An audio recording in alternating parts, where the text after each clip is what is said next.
There is a dynasty of Egyptian pharaohs that almost nobody talks about.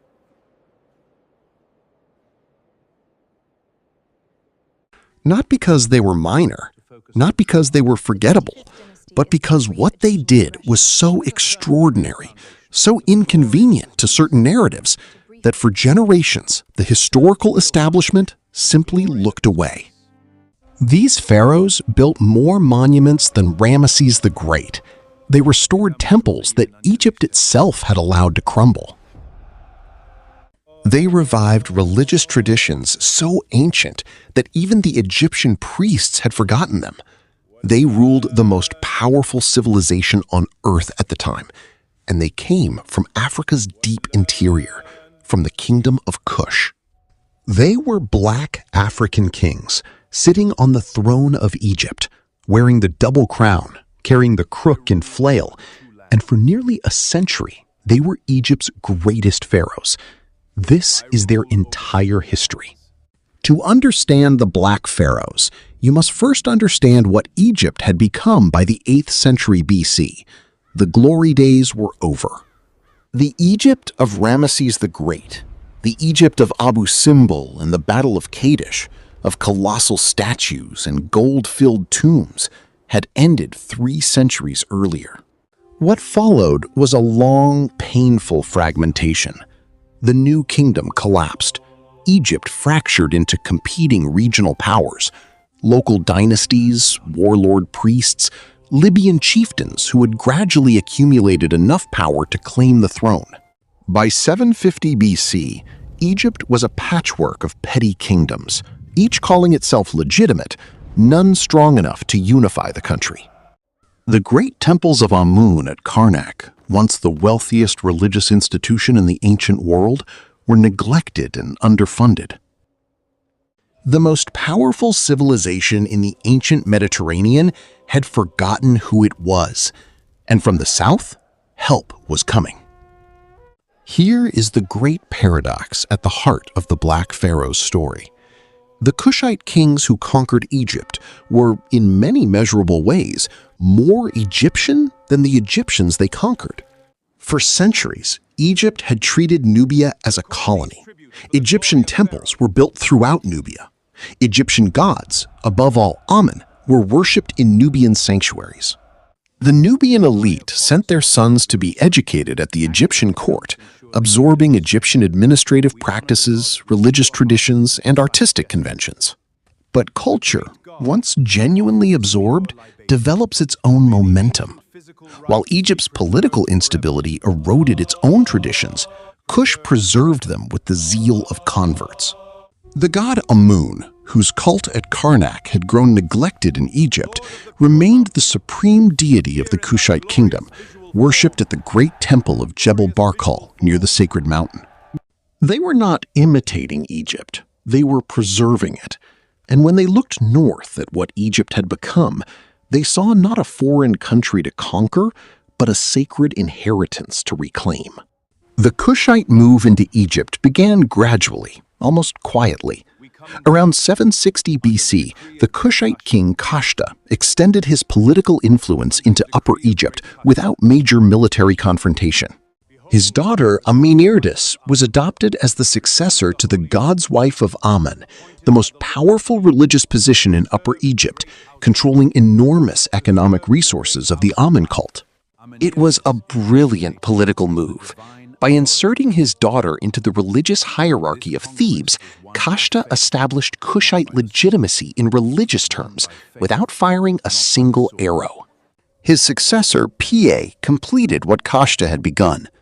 Piye's campaign northward through Egypt is documented on a large granite victory stela, one of the most detailed military accounts to survive from the ancient world.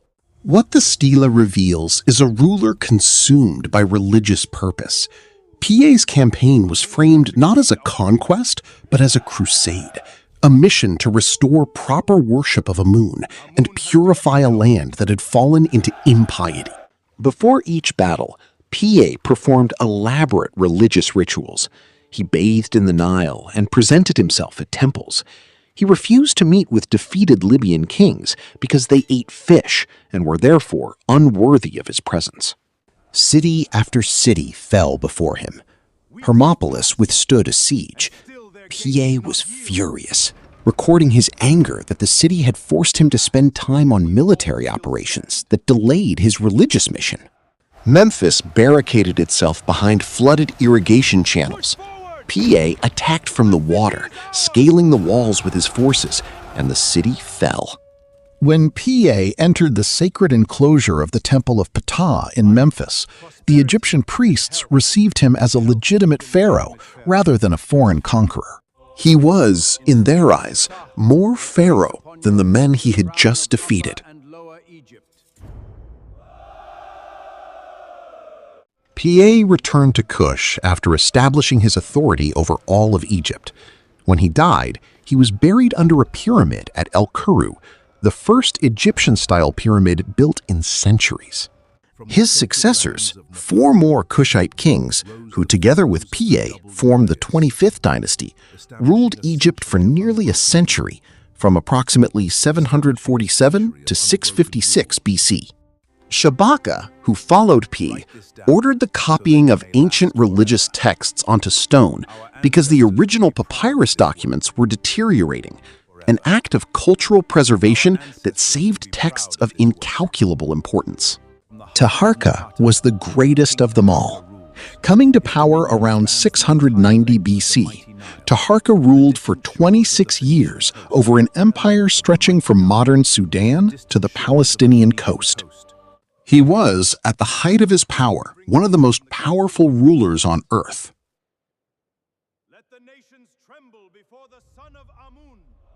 Under Taharqa, Egypt experienced a genuine cultural and religious renaissance. Temple construction was undertaken on a scale not seen since the New Kingdom.